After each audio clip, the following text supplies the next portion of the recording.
जय हिंद दोस्तों, स्वागत है आपका एसएसबी क्रैक एग्जाम्स में। हम सभी जानते हैं कि हर एस्पिरेंट के लिए एसएसबी देना कितना ज़रूरी है। वो अपनी एसएसबी की तैयारी हमेशा ऐसी रखना चाहता है कि उसमें वो अपनी बेस्ट परफॉर्मेंस दे पाए। कई बार पहली बार एसएसबी देने वाले एस्पिरेंट्स यानी फ्रेशर्स को ये पता ही नहीं रहता कि आखिर वहाँ जाके करना क्या है या फिर वहाँ होने क्या वाला है।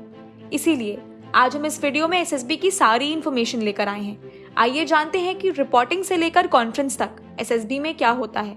ये वीडियो फ्रेशर्स के लिए काफी इंपॉर्टेंट है।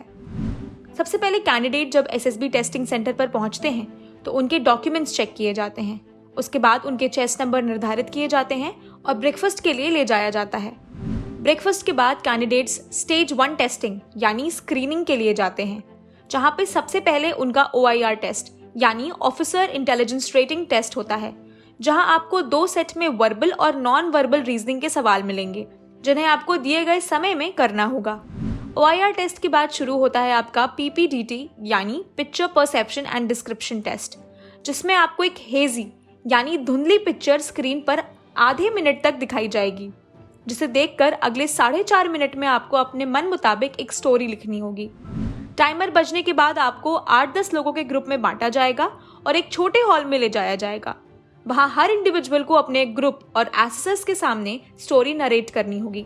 नरेशन के बाद शुरू होगा ग्रुप डिस्कशन, जहां सभी कैंडिडेट्स को मिलकर एक कॉमन स्टोरी पर आना होगा और अंत में ग्रुप के सभी लोग एक वॉलंटियर को चूज करेंगे जो ग्रुप स्टोरी नरेट करता है। एक बार जब स्टेज 1 टेस्टिंग खत्म हो जाती है तो सारे कैंडिडेट्स को लंच के लिए भेज दिया जाता है। उसी दौरान पहली स्टेज का रिजल्ट तैयार किया जाता है। लंच के बाद स्क्रीन्ड इन कैंडिडेट्स के चेस्ट नंबर बुलाए जाते हैं और स्क्रीन्ड आउट कैंडिडेट्स को उनके लगेज के साथ स्टेशन पर ड्रॉप कर दिया जाता है। इसके बाद सिलेक्टेड कैंडिडेट्स को नए चेस्ट नंबर मिलते हैं और उन्हें फाइनल ग्रुप्स में डिवाइड किया जाता है। कैंडिडेट्स को उनके ग्रुप के साथ हॉल अलॉट होते हैं, जहां वो अपना सामान सेटल करते हैं। उसके बाद शुरू होते हैं सारे टेस्ट, जो कि स्टेज 2 टेस्टिंग के हैं, जिसमें सबसे पहला होता है साइकोलॉजिकल टेस्ट। साइकोलॉजिकल टेस्ट 4 भाग में कंडक्ट किया जाता है, जिसका पहला भाग है टैट यानी थीमेटिक अपरसेप्शन टेस्ट, जिसमें आपको स्क्रीन में 30 सेकंड के लिए एक फोटो दिखाई जाएगी, जिसको देखकर अगले 4 मिनट में एक स्टोरी लिखनी होगी। याद रहे, स्टोरी दिखाई गई पिक्चर के हिसाब से होनी चाहिए। इसी तरह आपकी स्क्रीन पर हर 4.5 मिनट पर एक नई पिक्चर आती रहेगी और आपको कुल 11 स्टोरीज बनानी है। अंत में एक ब्लैंक यानी खाली स्क्रीन आएगी, जिसमें आप अपने मुताबिक कोई स्टोरी बना सकते हैं। इसके बाद आता है वैट यानी वर्ड एसोसिएशन टेस्ट, जिसमें एक एक करके स्क्रीन पे कुछ शब्द आएंगे, जिसके ऊपर आपको अपनी बुकलेट में वाक्य यानी सेंटेंस बनाने होंगे। हर सेंटेंस बनाने के लिए आपके पास 15 सेकंड होंगे।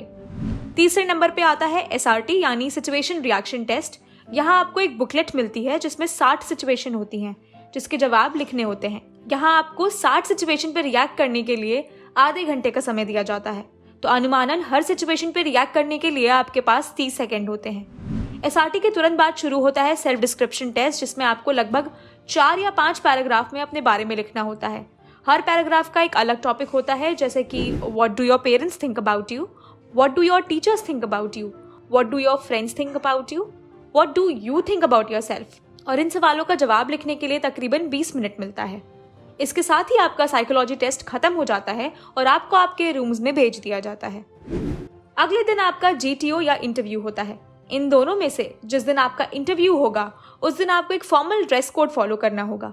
इंटरव्यूइंग ऑफिसर आपसे PIQ यानी पर्सनल इंफॉर्मेशन क्वेश्चन से संबंधित सवाल करते हैं, जैसे कि परिवार, पढ़ाई, 10th 12th के मार्क्स, स्पोर्ट्स में रुचि एवं भागीदारी, एक्स्ट्रा करिकुलर एक्टिविटीज, इन सभी से सवाल किए जाते हैं।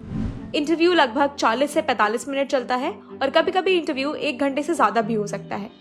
अधिकतर इंटरव्यू में पूछे जाने वाले सवाल हैं: आप किस जगह से आते हैं, आपके स्कूल का क्या नाम था, आपके 10th 12th में मार्क्स कितने थे, आपका 12th में फेवरेट सब्जेक्ट कौन सा था, आपकी फेवरेट टीचर कौन थी और वो आपको क्यों पसंद थी, कौन सी टीचर आपको पसंद नहीं थी और क्यों, आपने ग्रेजुएशन में कौन सी स्ट्रीम चूज करी और क्यों, क्या आपने कोई कॉम्पिटिटिव एग्जाम दिया है, यदि हाँ तो उसका परिणाम क्या रहा है, आपके परिवार में कौन कौन मेंबर्स हैं और उनके ऑक्यूपेशंस क्या हैं, आपकी हॉबीज क्या हैं, आपके दोस्त कौन हैं और वो आपके बारे में क्या सोचते हैं। लगभग ये सवाल कैंडिडेट से इंटरव्यू में पूछे जाते हैं। इसके अलावा कैंडिडेट से जियोपॉलिटिक्स और GK के सवाल भी पूछे जाते हैं।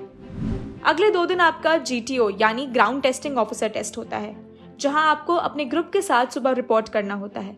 GTO का अपना एक ड्रेस कोड होता है। आपको एक ट्रैक सूट, व्हाइट टी-शर्ट और व्हाइट शूज पहन के टेस्टिंग में भाग लेना होता है। सबसे पहले GTO ऑफिसर सारे कैंडिडेट्स को ब्रीफिंग देते हैं और फिर शुरू होती है GTO टेस्टिंग। सबसे पहले होता है ग्रुप डिस्कशन यानी GD, जिसमें GTO ऑफिसर आपको 2 टॉपिक्स देते हैं और आपको उन दोनों टॉपिक्स में से एक का चयन करके अपने मत यानी पॉइंट्स रखने होते हैं। यहाँ पर आपको किसी कॉमन कंक्लूजन पर नहीं आना होता है। अगला टॉपिक आपको GTO खुद देंगे, जिसमें चॉइस नहीं होगी। आपको इस टॉपिक पे भी ग्रुप डिस्कशन करना होगा। अगला टास्क होगा प्लानिंग, जिसमें आपको एक नॉन मिलिट्री प्रॉब्लम का एक डायग्रामेटिक रिप्रेजेंटेशन दिया जाएगा। आपको एक सही स्ट्रैटेजी बना के प्लान को पेपर पर लिखना होगा और अंत में सारे ग्रुप को प्लानिंग डिस्कशन में हिस्सा लेना होगा। इस डिस्कशन के बाद एक कॉमन प्लान पर भी आना होगा, जिसे ग्रुप का एक मेंबर सबके सामने रखता है। अगला टास्क है आउटडोर टेस्टिंग का, जिसमें पहला है प्रोग्रेसिव ग्रुप टास्क।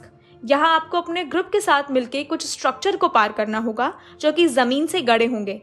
आपको टास्क शुरू होने से पहले GTO इंस्ट्रक्शंस देंगे। उसमें आपको टास्क को करने के तरीके बताएंगे। उन इंस्ट्रक्शंस को फॉलो करके आपको वो स्ट्रक्चर्स पार करने होंगे। आपको टास्क में कुछ आइटम्स जैसे कि लकड़ी की बल्ली, पटरा या फट्टा और रस्सी भी मिलेंगी, जिसकी मदद से आप उन स्ट्रक्चर्स को पार करेंगे। इस टास्क के वक्त ग्राउंड की कलर कोडिंग होती है। सफेद मतलब इंसान और सामान दोनों ही रखे जा सकते हैं, नीला मतलब ये जगह सिर्फ इंसान के लिए निर्धारित है और लाल मतलब आउट ऑफ बाउंड एरिया। अगला टास्क होगा हाफ ग्रुप टास्क, जो कि बिल्कुल PGT की तरह ही होता है। आपको आपके ग्रुप के 2 हिस्सों में कर दिया जाएगा और फिर स्ट्रक्चर्स को पार करना होगा। उसके बाद आता है लेक्चरेट। इस टास्क में हर इंडिविजुअल को एक कार्ड उठाना होगा जिसमें कुछ टॉपिक्स दिए होंगे। आपको किसी एक टॉपिक पर कुल 3 मिनट तक बोलना होगा। फिर आता है इंडिविजुअल ऑब्स्टिकल, जहां आपको 3 मिनट दिए जाते हैं और उन 3 मिनट में 10 ऑब्स्टिकल पार करने होते हैं। आप चाहें तो ऑब्स्टिकल्स को रिपीट कर सकते हैं, लेकिन आप रिपीट तभी कर सकते हैं जब आपने पूरे 10 ऑब्स्टिकल एक बार कर लिए हों। इसके बाद आता है कमांड टास्क, जो कि एक इंडिविजुअल टास्क है, जहां एक एक करके GTO कैंडिडेट को बुलाते हैं और थोड़ी बहुत बात करते हैं। उसके बाद उन्हें एक PGT जैसा स्ट्रक्चर दिखाते हैं और आप अपनी मर्जी से अपने ग्रुप में से सबऑर्डिनेट्स को बुलाते हैं जो आपकी टास्क में मदद करते हैं। आखिरी टास्क होता है फाइनल ग्रुप टास्क, जो बिल्कुल PGT के जैसा होता है, जहां आपको दोबारा पूरे ग्रुप के साथ ऑब्स्टिकल पार करना होता है। यहाँ आपकी ग्राउंड टेस्टिंग खत्म होती है। आखिरी दिन आपका कॉन्फ्रेंस होगा, जहां आपको फॉर्मल ड्रेस पहननी होगी। कैंडिडेट सुबह नाश्ता करके तैयार होकर रिपोर्टिंग एरिया में रिपोर्ट करते हैं। आखिरी दिन सारे एसेसर्स कॉन्फ्रेंस रूम में बैठते हैं, जहां सारे एसेसर्स बैठकर कैंडिडेट की परफॉर्मेंस एवेलुएट करते हैं। कैंडिडेट्स को एक एक करके उनके चेस्ट नंबर के हिसाब से कॉन्फ्रेंस रूम में बुलाया जाता है और उनसे बेसिक सवाल करते हैं, जैसे कि आपका स्टे कैसा है, आपसे किसी सुझाव के बारे में पूछते हैं। कॉन्फ्रेंस होने के बाद रेकमेंडेड कैंडिडेट्स के चेस्ट नंबर का अनाउंसमेंट होता है और बाकी कैंडिडेट्स को वापस भेज दिया जाता है और उन रेकमेंडेड कैंडिडेट्स को आगे फॉर्म फिलिंग और मेडिकल्स के लिए रोक लिया जाता है। दोस्तों, ये थी पूरे 5 दिन की SSB प्रक्रिया। उम्मीद करते हैं कि ये वीडियो आपको पसंद आई होगी और आपके लिए काफी लाभदायक भी होगी। ऐसे ही इन्फॉर्मेशनल वीडियोस के लिए हमारे चैनल SSB क्रैक एग्जाम्स को सब्सक्राइब कीजिए। मिलते हैं अगले वीडियो में। जय हिंद। अगर आप एक डिफेंस एस्पिरेंट हैं और SSB interview, NDA, CDS, FCAT जैसे एग्जाम्स के लिए प्रिपेयर कर रहे हैं तो आप SSB क्रैक एग्जाम्स के कोर्स को चेक करना ना भूलें। आप हमारी लर्निंग एप्लीकेशन को Google Play Store से भी डाउनलोड कर सकते हैं।